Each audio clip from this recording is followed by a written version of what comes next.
Adequate notice of this meeting has been provided to the Co-Star, the official newspaper of the Borough of Belmar, and the Asbury Park Press, and notice of this meeting was posted on the bulletin board of the municipal building. Take roll call. Mayor Buckles-Field? Here. Councilwoman Donovan? Here. Councilwoman Kinney? Here. Councilwoman Romadero? Here. Councilman Levis? Here. Okay, please stand for the Pledge of Allegiance. Pledge allegiance To the flag of the United States of America and to the republic for which it stands, one nation, under God, indivisible, with liberty and justice for all. Please remain standing for a moment of silence for our troops, their families, our first responders, and also the young lady who was a drowning victim a few days ago, and her family, and also Irene McCann, who passed away last month and was a member of our historical society.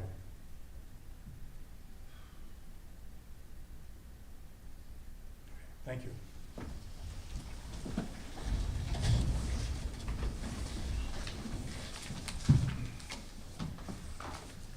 We're going to start with the workshop, and then after that, we are going to go into an executive session. So let's do the workshop. Any items for workshop?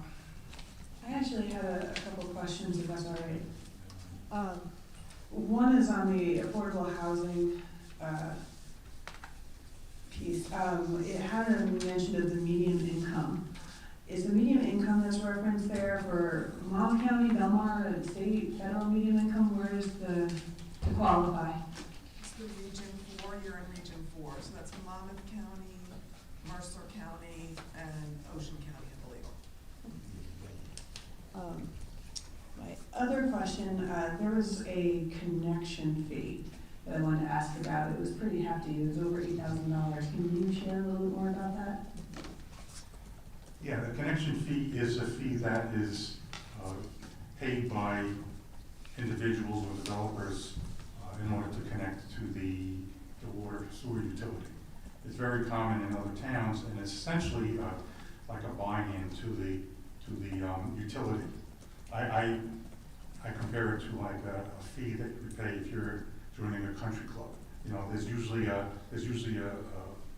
capital fee that you have to put up front, and then you pay your annual dues.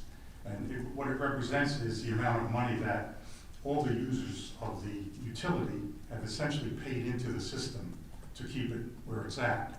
So it's a matter of not just letting people now come into the system essentially for free and take advantage of all of the upgrades and all the expense and the other things, the debt that the utility has taken on, and it's they're contributing to that so that we have, you know, money to continue to improve the utility as it goes on.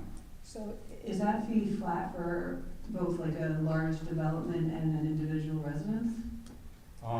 I believe it's a per unit fee. So, and correct me if I'm wrong. If it's a single family home, it's one fee. If it's a 10-family apartment, it's going to be 10 times that fee. So the 8,000 number is tripping me up a little because it feels so expensive to me. So is that comparable to what other local towns are charging? Can you tell me anything about that? Well, it's really not relevant to what other towns are charging. What it's done is it's done and computed by a formula that I believe is designated by statute. And correct me if I'm wrong. It is statutory. It's a statutory way that towns would come up with a fee. And there's, I don't know all the details, but it has to do with, I guess, how much, and you can correct me if I'm wrong, how much debt the utility is in, grants that happened. You know, there is definitely a formula that is used to come up. That is not just an ad hoc, you know, off the top of the head fee that we come up with. And this is for new connections, correct? New connections. Yeah, so this is, New you will be connections. doing your home and This just does updating not it affect actually anybody really who's be- living in their home at the present time, and that's water service from the borough. So I want to know why we haven't done this before. Like, why is this all of a sudden? That's a very good question. I can't answer that. No, but I I'm curious to know, is this a new thing that everybody's doing, or why have we never done this? Good evening, Fran McManaman, McManaman, Scotland and Bauman. I don't have an explanation for why the borough hasn't done it before. Many municipalities do have these connection fees in place. It's a way to recapture, as the mayor said, the capital investment in a system by new users. And it is not a new concept. The statute's been adopted for a very long time, and as I said, many municipalities have these connection fees in place. And this is, The reason, though, that we started looking at this, number one, we don't have it, and as said, many municipalities do. The other reason is that I just lost my train of thought. I'll think of it again. To an earlier question, it is a mathematical calculation that's set by statute based on, as the mayor said, the amount of capital investment in the system, the amount, if there were any grants received, and then debt service. And then there's a mathematical calculation that will be presented by, we have the borough's financial advisor, NW, is here as well, and they'll be presenting the mathematical calculation for how that's calculated. I remember what I was going to say. The other thing that has prompted us to do this is that the water sewer utility is essentially financially not as well as it should be, because of the changes in the ordinance that were made years ago. It is struggling to be what we call self-liquidated, meaning paying for itself. So one of the ways that we can enhance the health, the financial health of the utility, is to have people who are making new connections pay their fair share of those connections. And we discussed it in terms of even new developments that are coming in. It's quite common. Developers expect to pay connection fees for the things that they're going to build. So this is just another step to put the water utility, the finances of the water utility, back in to improve them, basically, over time. the only reason I ask is, didn't we just raise our rates to help with the water utility a couple meetings ago? Yeah, that's not enough. Is there a way to do this ordinance so it's for multi-unit buildings instead of for individual residences? Is that possible? No, because I think in the legislation, they have that, I think I questioned it, what was it, an EAU or something? Yeah. They define what a unit is in the legislation, and we can't just make our own definition of what that unit is. It's an equivalent dwelling unit, and I'm gonna ask the president to come up from NW, he did the calculation, and it is a defined term, and so you wouldn't be able to sort of selectively decide who is subjected to this ordinance and who isn't. It would be a subjective determination, and that's not really applicable under the statute. It means that we can't just say, these people have to pay it, and these people don't. That's really big. A unit is a unit, whether it's in a single-family home or a 50-unit development, because it goes by the amount of water that's being used. Yep. You can correct me if I'm wrong, he's the expert. Yeah, just like Francie said, the EDU, Brendan Hanson, NW Financial. Like Francie said, EDU is an equivalent dwelling unit, and the township gets its water from South Monmouth Regional Sewerage, and they... It's the sewer we get from them. Correct. We get our water, we have our own utility for water.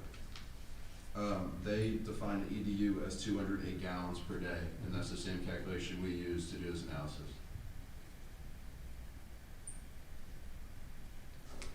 So overall, is this to help us not occur continued raises in our water and sewer as these projects are going to be coming down the pike? It's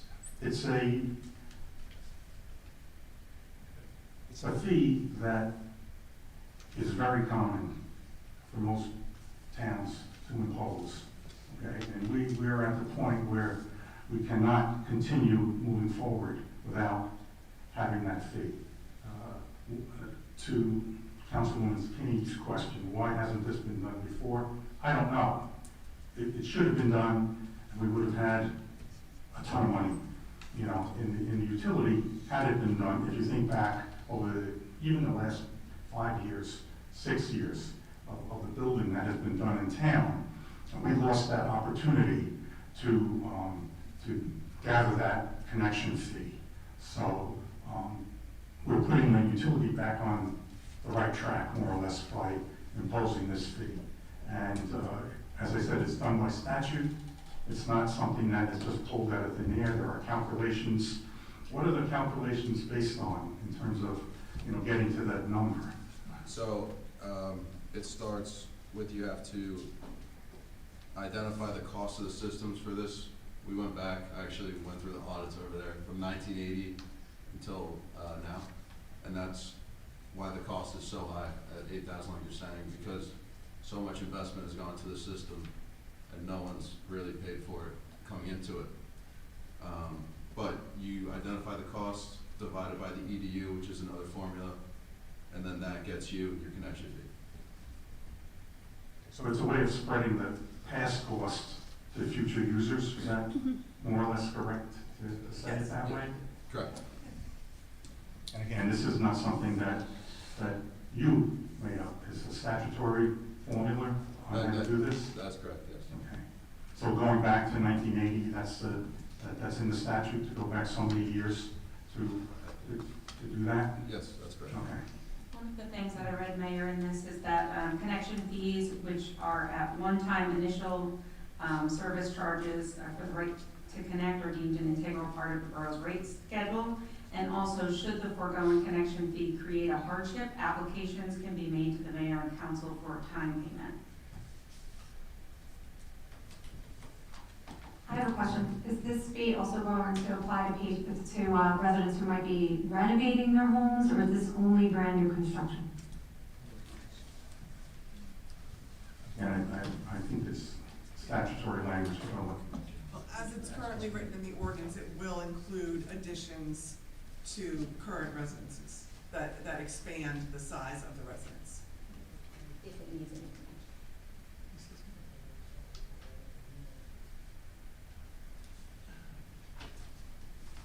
Is that if it needs a new connection? If there's no, if an existing connection can be used, is it, let me just say, as an aside, this is the first reading of the ordinance tonight, so, you know, we have the second reading at our next meeting, so, you know, there's ample time to flush this out even further, if you have more questions, but. Yeah, so the language in the proposed ordinance is new construction or conversion or addition to an existing structure or change of use. But that's still only if they need to make a new water connection, correct? Correct. So if Yes. they're not changing anything in the water connection, then there would be no fee that would apply to them. Correct, yes, because it's new construction or conversion or addition, yep. Because there are instances where people will do a massive reconstruction and it involves replacing the water lines and all that stuff. But, you know, we can look into that a little more and see if we can define, or the statute might define what that means in terms of the reconstruction piece of it. But it's geared mostly for new construction. I wish I knew more about this, to be honest. I'm struggling with I understand the logic here, I understand the water utilities problem, but I'm really stuck on this number for individual residences. Well, that's why we have a second reading. Okay. So that you can, you know, you can ask your questions, we can get you more information. I don't know if there's anything that's, that can be, is there, you know, we could send a copy of the statute or ordinance, the NW financial reports with all the individual data in it, and you can take. No, yeah, I'm happy to take all information. But, yeah, I mean, I think that's, All of that can be made available. yeah, we can make that available to everyone on the council, so you know exactly how it was made and, you know, how it's going to apply in the future. I'd be interested too in knowing which municipalities around us have that same fee. Yeah, I could do the research, but really, you can almost click into any municipality E-code, search connection fee, and almost all of them. I can tell you that I didn't click on one that didn't have a connection fee. It's very unusual to not have a connection fee. It's statutorily permitted, and it's, as you said, an opportunity for new connections who are benefiting from the investment that the borough's already made in the system to pay their fair share. Yeah, maybe we could look at all the municipalities in Monmouth County and see which ones have connection fees and which ones don't. Yes. I mean, I just keep thinking about that stat where most Americans can't afford an unexpected $400 bill. So that's what's going through my head when I'm looking at $8,000 something, and we've already had this 20% water rate jack up, and people are, things are expensive right now, so that's why I'm nervous. This is only applying to a very, very, very small subset of people. Okay. People who are building new homes. It's not going to apply to residents who are in their homes and, you know, are paying their water bills. It does not apply to, I would say, 99% of the residents at the current time. It's only going to be new construction. So that's why, you know, it's not going to really be a burden on most of our residents. It does not apply to current customers. I just wanna hear make you. that very clear. I hear you. Yeah. Okay, any other workshop? Did we figure out what's going on with the emergency plan, resolution? Well, my question before had been the resolution about the, emergency response, referenced a plan that we haven't read, so that was my question, is whether we had tracked that down.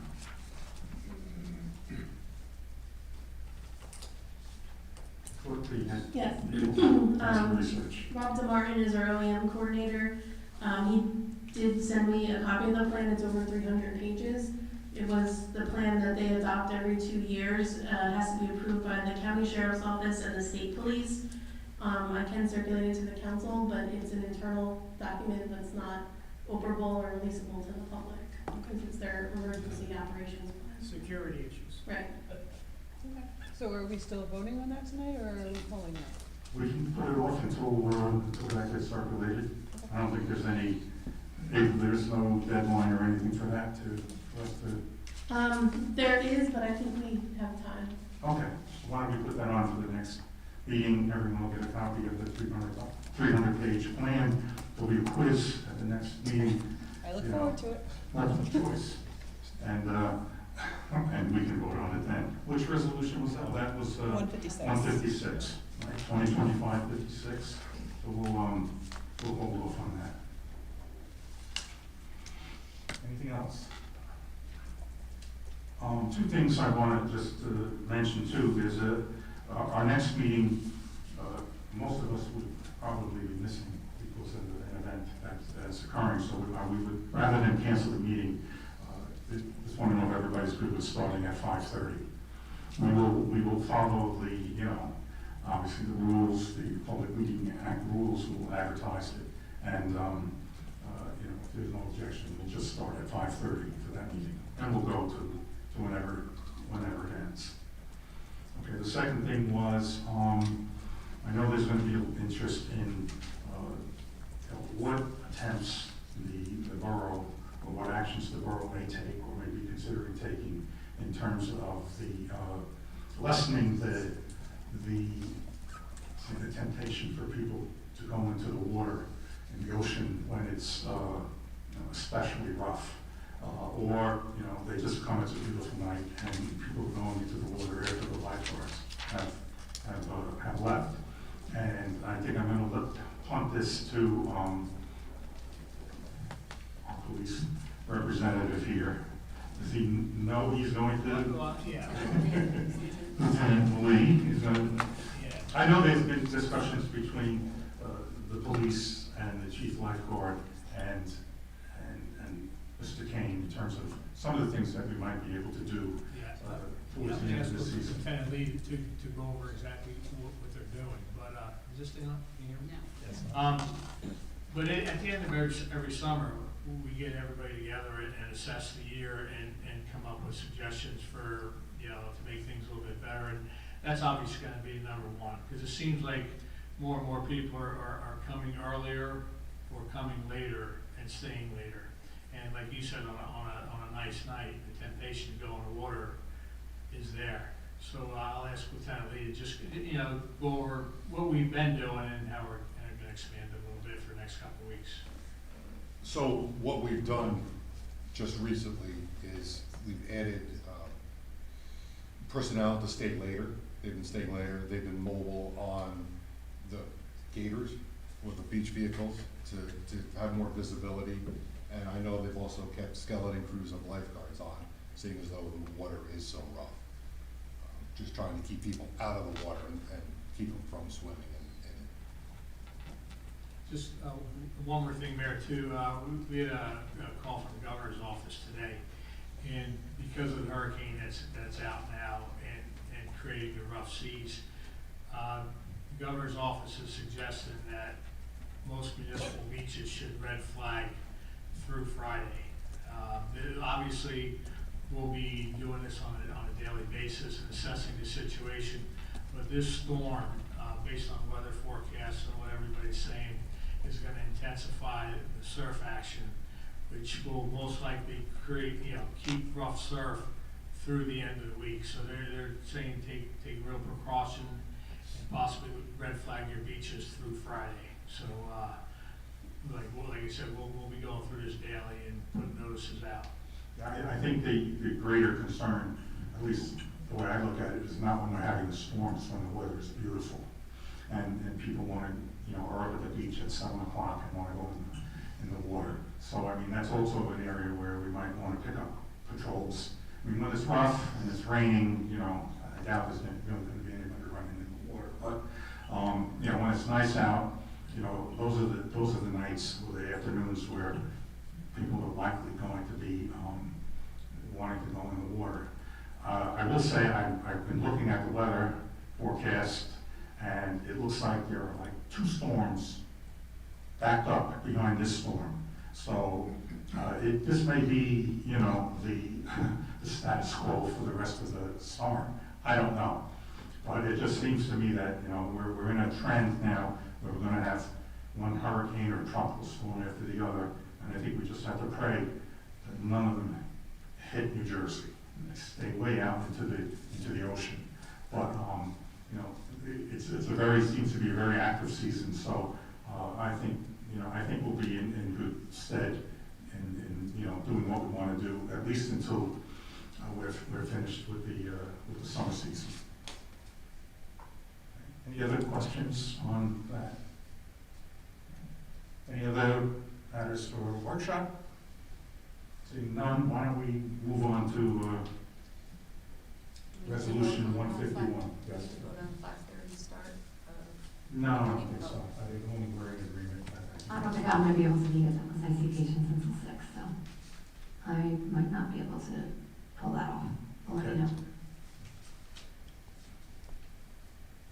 What is the date of that? September 9th.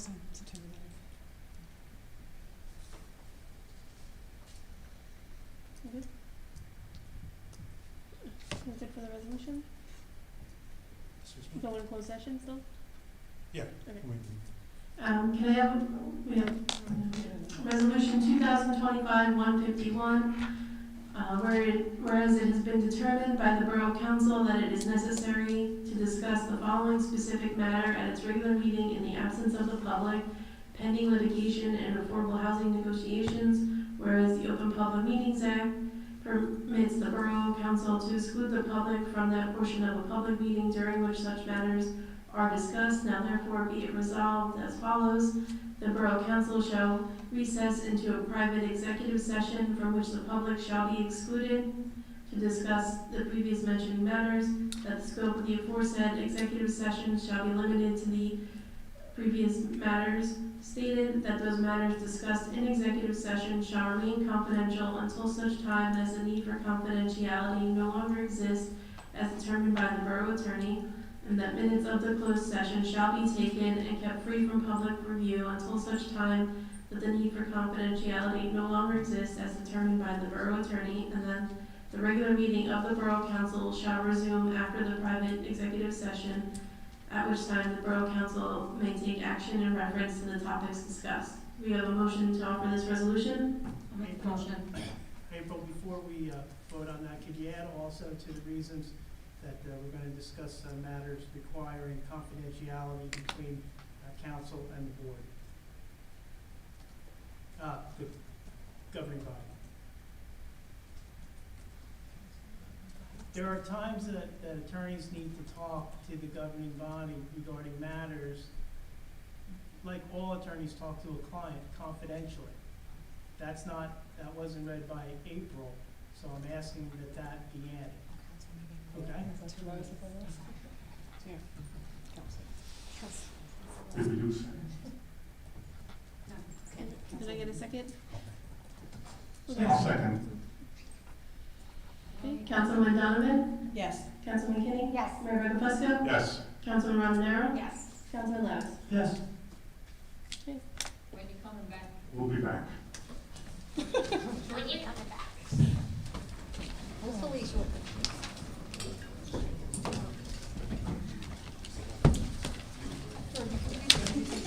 Yeah. I mean, I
Next item is petitions. I did not receive any petitions. The next would be approval of minutes. Can I have a motion to approve the July 22nd minutes? Motion. Second. Councilman Donovan? Yes. Councilwoman McKinney? Yes. Mayor Buckles? Yes. Councilwoman Rondonero? Yes. Councilman Levis? Yes. And reports of council. Let's start with Councilwoman Donovan. One of these days, you're gonna pick someone at random, it's gonna be great. Yeah, let's do that. Let's do that. It's been an eventful summer, everyone. Environmental Commission has been very busy. We had a visit from Senator Andy Kim, who came with us on a trolley ride along with the elected officials from Belmar, Lake Como, Spring Lake, Seeger, Spring Lake Heights, Bradley Beach, and Avon.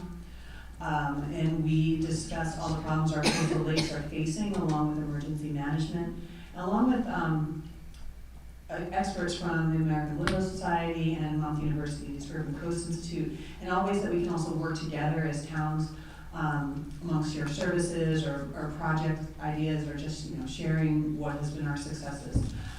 So it was really a great visit. I'm forever thankful to everyone who's helped along that. Borough Administrator Kane was integral to making that happen, so thank you very much. And it was a great day for Belmar. We also had great news where Congressman Chris Smith has an earmark for $1 million for Silver Lake and the restoration. That still has to go through another vote in the House and then go through the Senate, but we are cautiously optimistic that this could happen. So that would be huge news. And of course, our Environmental Commission there, Diane Below and Gary Henniger were a huge part of making that happen, so thank you to them. Still going. We have patchwork for wildlife certificates that are being delivered to recognize homeowners for sustainable landscaping practices. And if you'd like to be a part of that program or nominate someone, a neighbor, you can contact the Environmental Commission.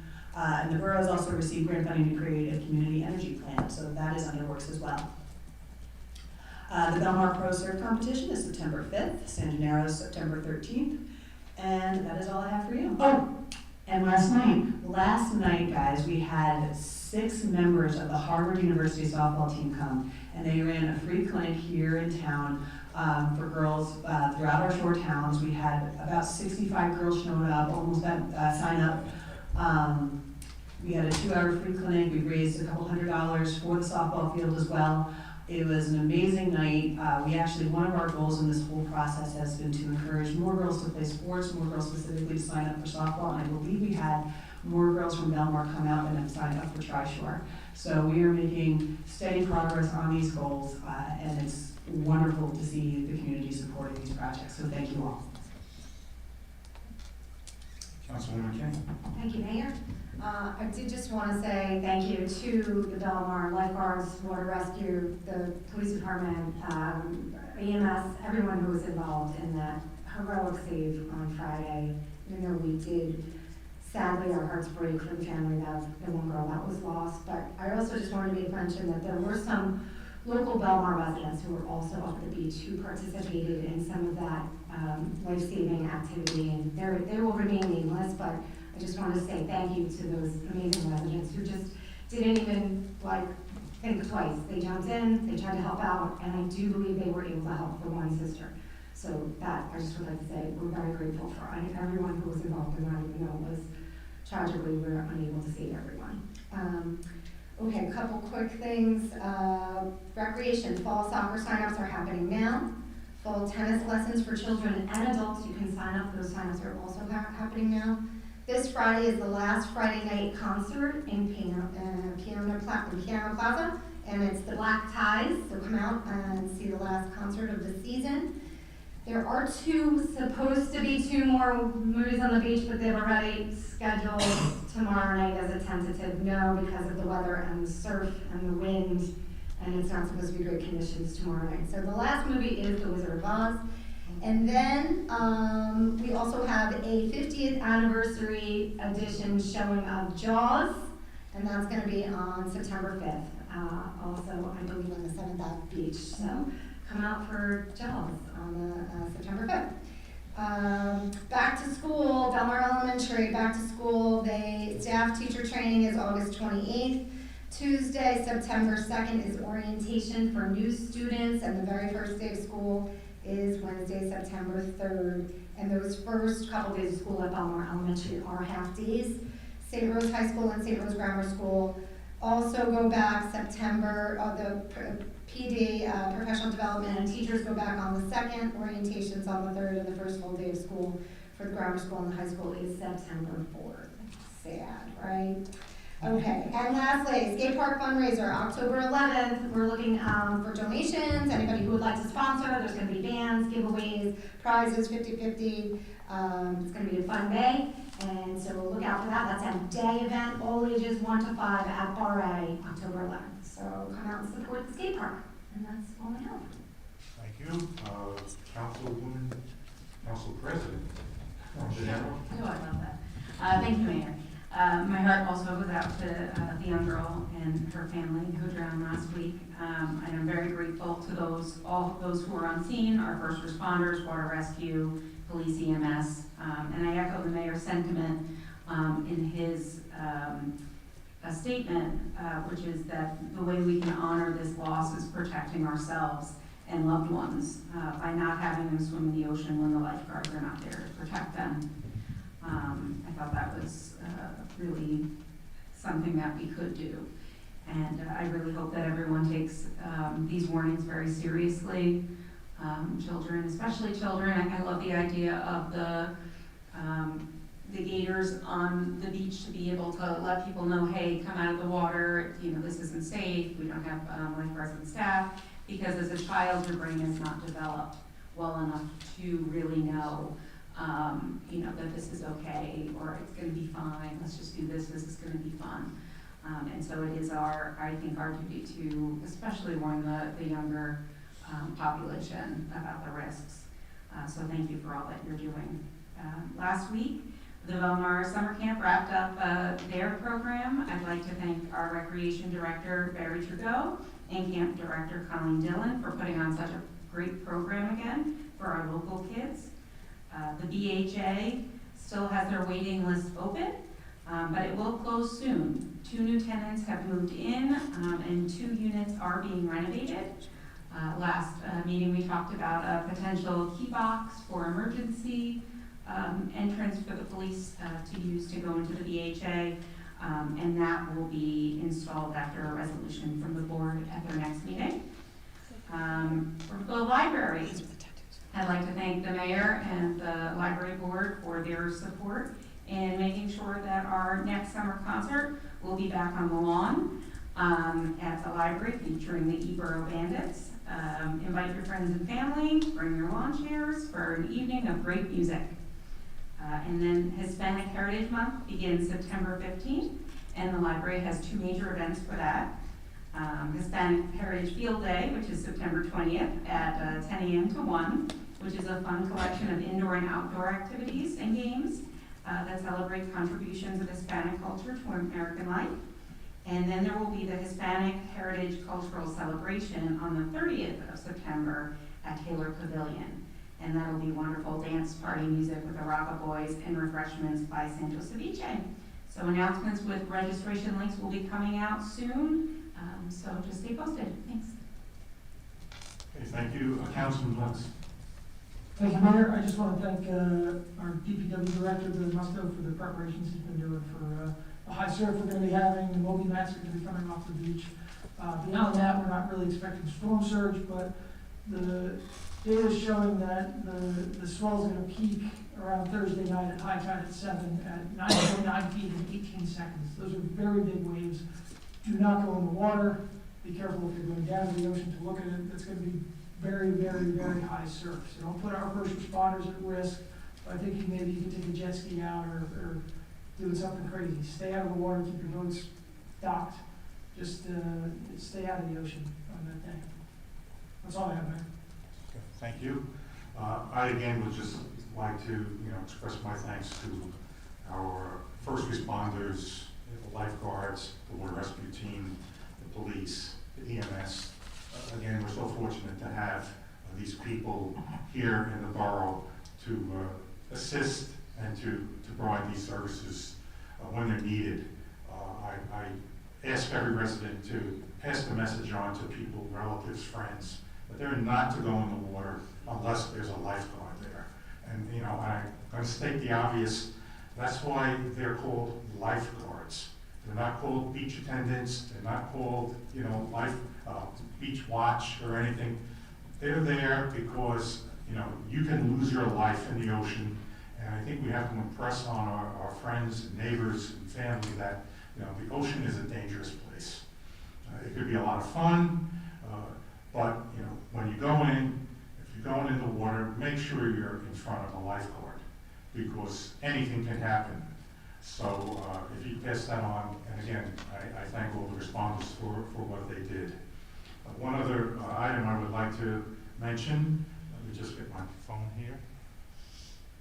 Okay, where is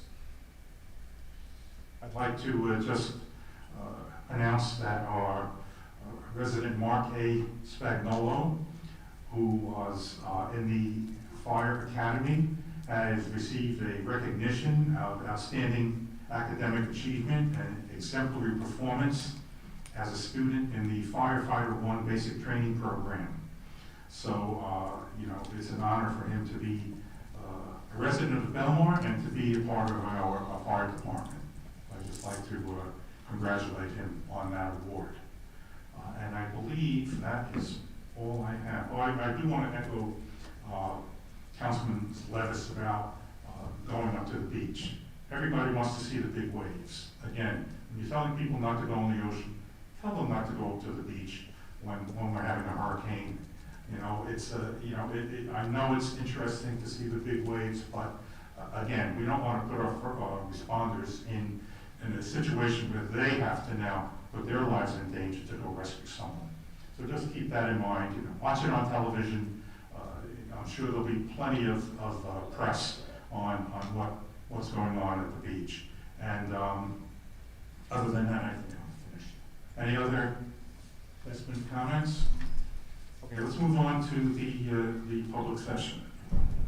Okay, if anyone has a comment or question about a resolution on the agenda, please step forward, state your name and address.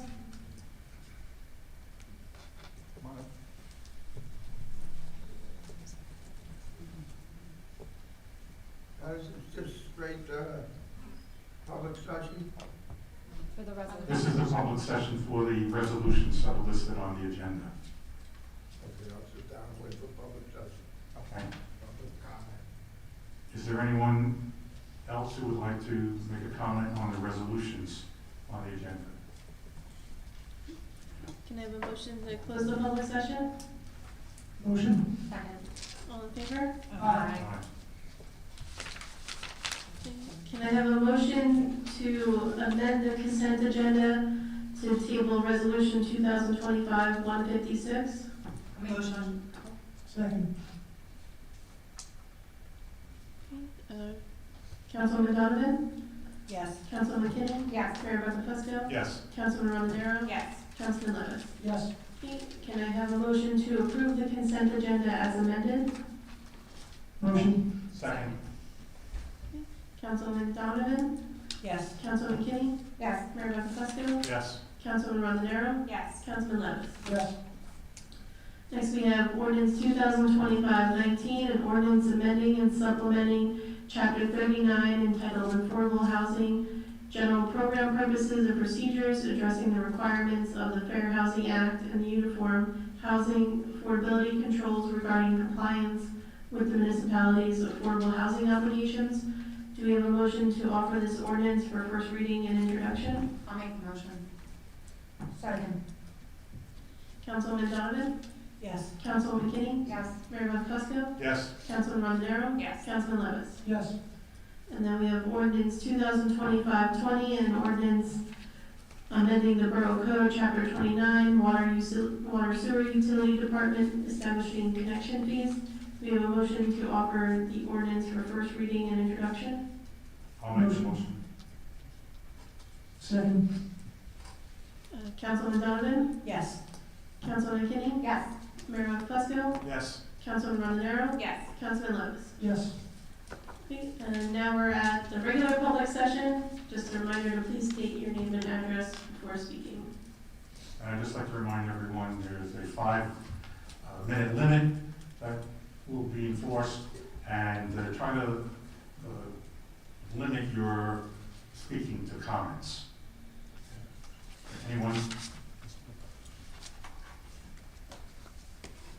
Tom Dilberger, 1000 River Road. About the girl, it's very important. This thing happened, 2 girls happened about 5-6 years ago. They got one and they died, unfortunately. These things are unfortunate. Mr. Mayor, your idea of danger, there's danger in anything and everything in this world. There's danger with you people sitting there, everybody else. It doesn't matter where, when, how, or anything else. They call that an appointment in Samara, as unfortunate as it is, and everything. Well, enough of that for now. I'm very sorry too. These things happen though, and we know. About the gay pride, the Pride Month, and this incredible article in the Coast Star and everything. Well, I'm sorry that none of you responded to my email to you. I really wanted to have a good conversation with you, but you refused to do it. But as I suggested, what about putting the concept of the Pride Month and the flag and everything else on the ballot as a special question? And if the residents say they want to do it, fine, do it. But if they don't, then don't do it. What's wrong with democracy? Here it says, this is in this article. It's incumbent upon us that this is the only way we're going to change things, through the voting process. That's the day that we have most power. The voting process. And then you go ahead and say you don't want to have the voting process. Why not put it on the ballot? That's a good tactic, sitting there like that. I like that. It's not worth the spirit of your assembly. You're doing very badly in that matter. All right. To offset, if you don't want to put it on the ballot and everything, let's have a heterosexual weekend. What about that? You can call it Sexorama. You like that? And in that inclusive weekend, you can have a gay tent, what is it, a lesbian tent, a bi tent, I can't get these things right, a bestiality tent. That'll be good. Everybody will like to go in there. You could charge $1 for people to see that. I saw that once down in Tijuana. Interesting. You can have all these different tents and everything. We can do this. This is Belmar. You can get a waiver to do it. Maybe you can sell drugs low, you know, don't get the price crazy and everything. A lot of people like Coke. Doesn't do me any good. Every time I pour it in my nose, it just makes me choke. So why don't we do that? A heterosexual month. And each act, each person can go ahead and show what he does best and everything. It'd be wonderful. You can bring the children to see it and everything, and all of that. Oh, Council Lady or President Montanaro, you just said they don't have enough brain power to figure it out, to do things like this, keep them out of the water. Well, what about going to sex night, Sexorama? Maybe there should be an age limit. Silence. That's a real good tactic. But you're against, this shows that you're against the spirit of democracy, the spirit of interchange with the public. You're against us. You're scared of us. Don't shake your head no, yes you are. And you think this is amusing, Mr. Mayor? There's a No, lot of things in this world, but it's not amusing. but it is, your time is running out. So why don't you Your wrap time up is your running comments? out, everybody's time is running out, Mr. Mayor. Do I gotta get here and tell you something like that? That their time is running out? Everybody's time is running out. Where you been all your life? And the children that showed up at this thing, did they just show up themselves? Can you answer that one? This is a comment section. Yeah, We're here to okay, listen all to right, your at comments. ease, at ease. And who escorted them? Was it their person, their parent, or was it somebody that, maybe from Lambda? You know that outfit? It's time to wrap it up. Okay? Can I have a Thank half you. hour to wrap it up? Now, God. any other individuals want to make a comment? Come on up. Thank you, Mayor. Sandy Caputo, Surf Avenue. Whenever there's construction near my house, and recently 5 different houses are being worked on right within a block of where I live. I go out all the time picking up screws and nails. I have the magnet, and I go all over doing it. I think I have prevented many flat tires for my neighbors and me, and damage to cars. We are going to have several massive developments going on. I know the one we were here last night, we've got the St. Rose corner. Can we ask Forest Course, these developers, to clean up so that we don't have nails and screws on the street to give us flat tires? I think when you're looking at big developments, it's a whole different level of equipment, of people that are coming in, and they're not just building a single home. But I believe every developer and builder knows it's their responsibility to clean their work site. So they will be doing that. It's in the redevelopment agreements. Yeah, in our redevelopment agreements with the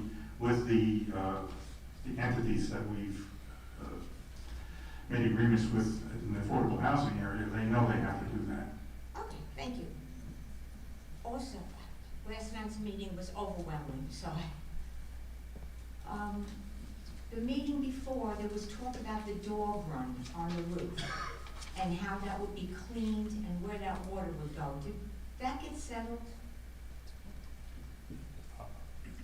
I'm not sure. You remember the meeting before? Yes. Last night, was talk about, are they gonna clean that, then it goes into our storm sewers, which all that doggy stuff probably shouldn't. I believe it was resolved at It the was, prior okay. meeting. All right, thank you. If not, it would have been up at last night's meeting. Okay. And the 5:30 meeting, that is September 9th? Yes. Okay, thank you. Anyone else?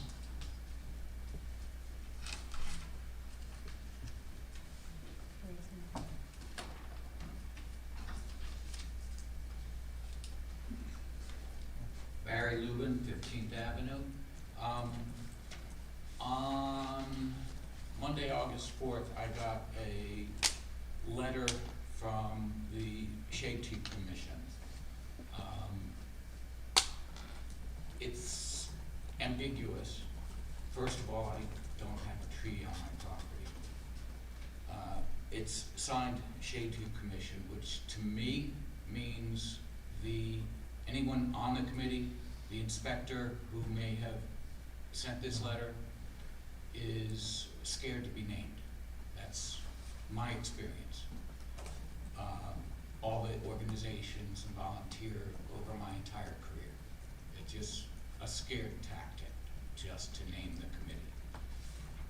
On that night, I sent a note to Shade Tree Commission and my phone number, can we discuss?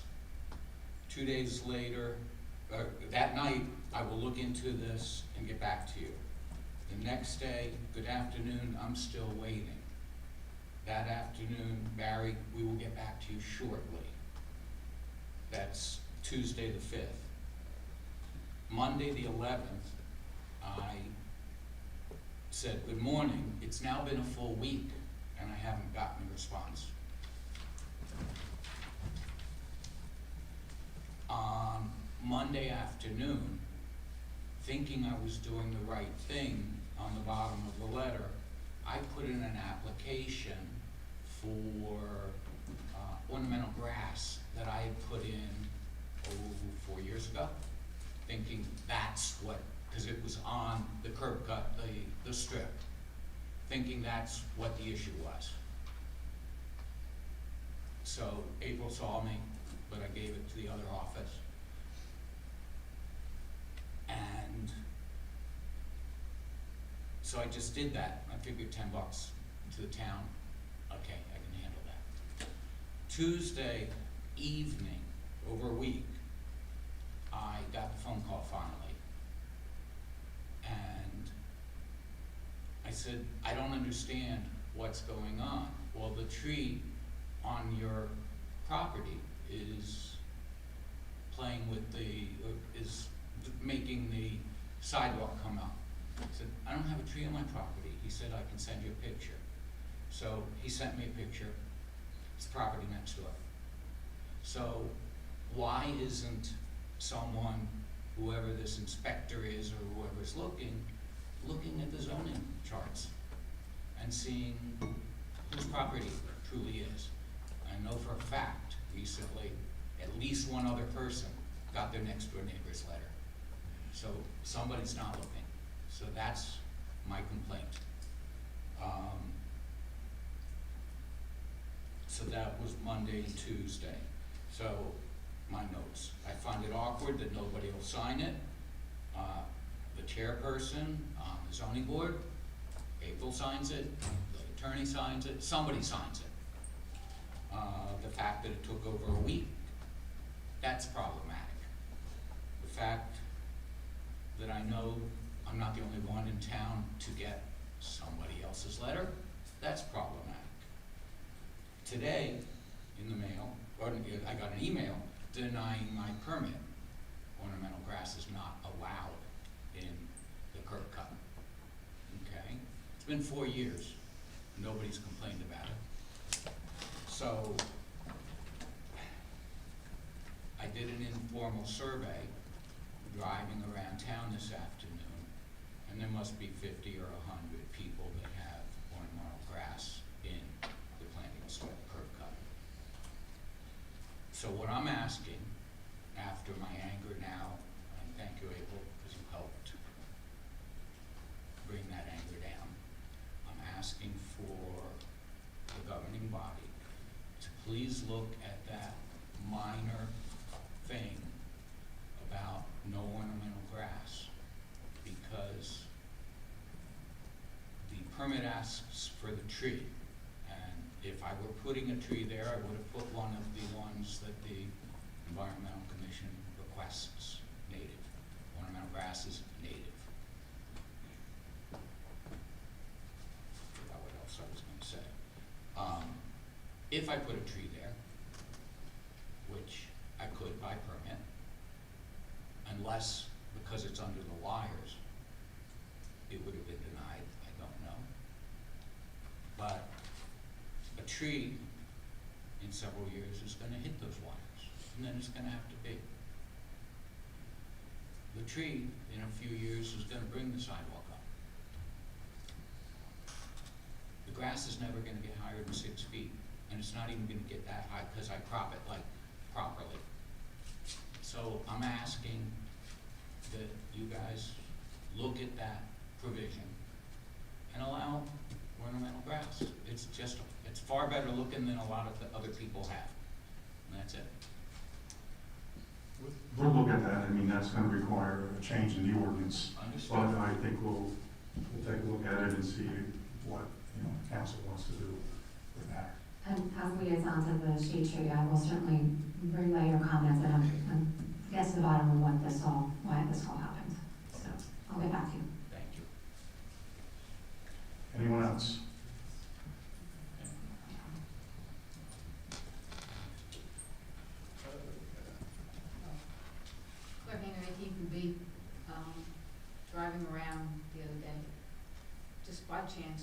at the stop sign and watched this little kid on a little bicycle with his training wheels do a header. Because the handicap curb, it's an old handicap curb, and there's like about that much space. All right, that the curb is, it's not flush, okay? So I noticed that DPW was around doing like some, filling potholes on Fifth Ave, nice little patchwork going there. That maybe we could get, some of that put into those types of curbs, if it's possible. Not to redo the whole curb, but just make it flush, so these little kids don't get hurt. I mean, it's not, it's minor, but I sat and watched it right in front, okay? So, What avenue was it? 14th and D, all four of the corners, they're all the same, basically. And honestly, driving down, there's a lot of them in town.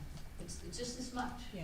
It's just that much, but it's, you know. Sometimes that much of asphalt just makes a dam big enough for the water not to run around the corner, Yeah. and then you have puddling, so. I'm with But we'll look at it. Yeah, for it's sure. just, you know, just something that happened, I wasn't looking, I just happened to notice.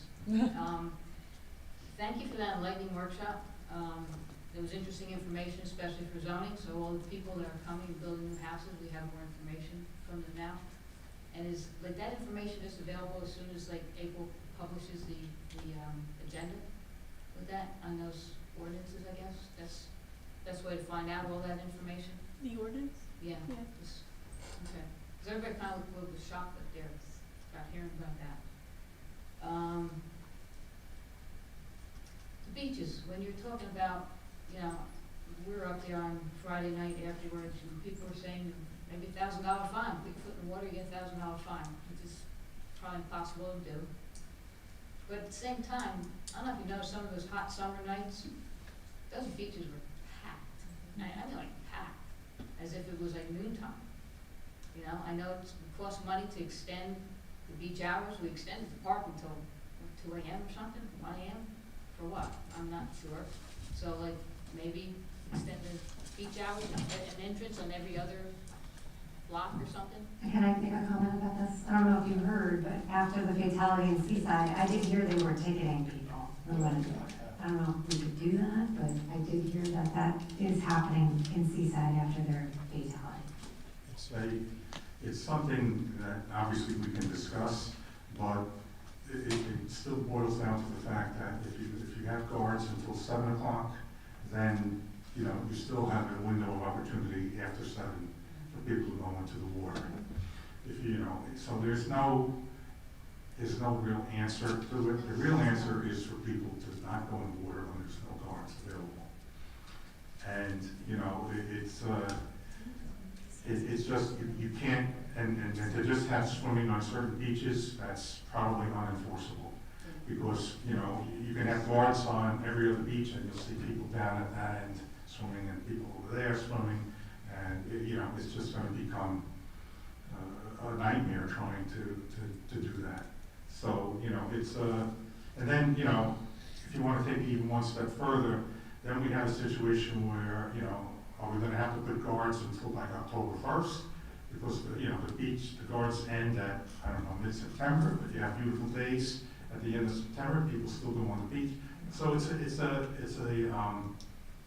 almost a never-ending cycle of where you draw the line. I think the answer is education, get people educated about what they should do and shouldn't do with regard to the ocean, and they need to know that they swim at their own risk when that happens. And I agree 100% with what you're saying. Just, it's a shame that, you know, they're that packed late at night and everything. And we not only have to educate the children, gotta educate some parents too. Yeah. Not for nothing, but, last but not least, the 27th, August 27th, Jersey Mike's, all right, for the Belmar Women's Club. We'll be doing our monthly fundraiser at Jersey Mike's. So, thank you. Anyone else? Mr. Dillberg, you get one bite at the apple. This is Robert's Rules of Order. After everybody speaks, I can speak again. Now, try to run the meeting correctly. I know it's beyond your ability, but try. Back to Robert's rules. Scared of the people, huh, Mr. Mayor? In about a minute, I'm going to ask you to leave. Thank you. Sharon Russell, Piggybacking on what was just mentioned with the swimming, as a former teacher, I really would love to see swimming guidelines taught on a curriculum level throughout the state. Yeah. It's just something that I think is really needed at this point. I mean, it's not a big to-do, but I know we do it at Belmar Elementary, but that's just one school, you know? And I don't know who we contact for something like that, but boy, do I think that that's important. And that's for parents as well as the children. I'm gonna bring up the sidewalks again. I am finally in a shoe. I was in a cast for 6 weeks and a boot for 2 weeks. The sidewalks are still an issue in town. So if you need a copy of it, I found mine with all the names of the sidewalks that needed to be done. It's probably 10 years now. So if you need that original list, I still have it. Of course I do. And the last topic is e-bikes. I don't know what the ordinance is regarding e-bikes, age groups, helmets, lights at night, all of that. But if I have one more bike go by me as I'm walking my dog, all lit up, and I don't know, for those of you who've seen me at night, I am like literally neon lighted up. And when they drive by me quietly in dark and say, "Oh, almost got you," it really burns me. So I would really think that that's something that's gotta be worked out. You know, they need to have lights on them, they need to have helmets, they need to have something to identify themselves. So, that's it, thank you. Sharon, I do know that we updated the ordinance to include the enforcing against the e-bikes. I don't know if lights were on them. I don't remember, I feel like helmets were. Helmets definitely were, going down a one-way street, speed, but part of the problem that Chief Scott discussed with us is that the state doesn't enforce a lot of these. So when it comes to the municipal level, like, we're trying to enforce laws that aren't even inexistent, you know? So like the moped speed e-bikes, they literally are like little motorcycles. You're supposed to get a license for those, but when you go to the state and apply for a license, they say, no, it's a bike, you don't need a license. So there's a big disconnect with that we have to figure out how to work that out. Yeah, I wonder if it has to do with the decibel level too, because with a motorcycle, you can hear a motorcycle coming, but you can't hear an e-bike. And they're really, really quiet. And they consistently go the wrong way down one-way streets. And that's where I almost got hit. Consistently. Exactly, Yeah. exactly. Thank you.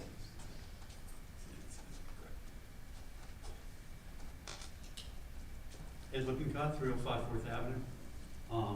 Since it came up so much tonight about the water safety, I've lived in Belmar my whole life. I was taught to swim by the Belmar lifeguards at the L Street Beach. They used to give free swim lessons when I was a kid. And so I spent a lot of time at the beach. I learned to respect the ocean. A lot of people don't know that. The people who come to the beach after hours have different reasons for coming. Some people come because they don't want to pay. Some people come because it's not as hot, because sometimes it's too hot in the middle of the day. I don't go to the beach in the middle of the day. I go to the beach early in the morning when lifeguards come on, I say hello, and then I go home.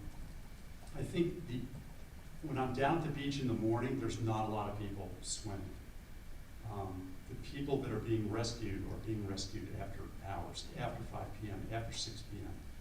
And I think the answer has to be that the people who buy beach badges, daily season badges, they need to subsidize the guards to protect those people in the afternoons. I think it's our obligation as a community, no matter what their reasons for going to the beach in the afternoon are, is to help protect those people. And that's all I have. Thanks. Thank you. Any other comments? You've had your chance. Can I have a motion to close the public have the session? ability to run the meeting, Mayor. Motion. Second. All in favor? Aye. Thank you. Good disgrace. Disgrace.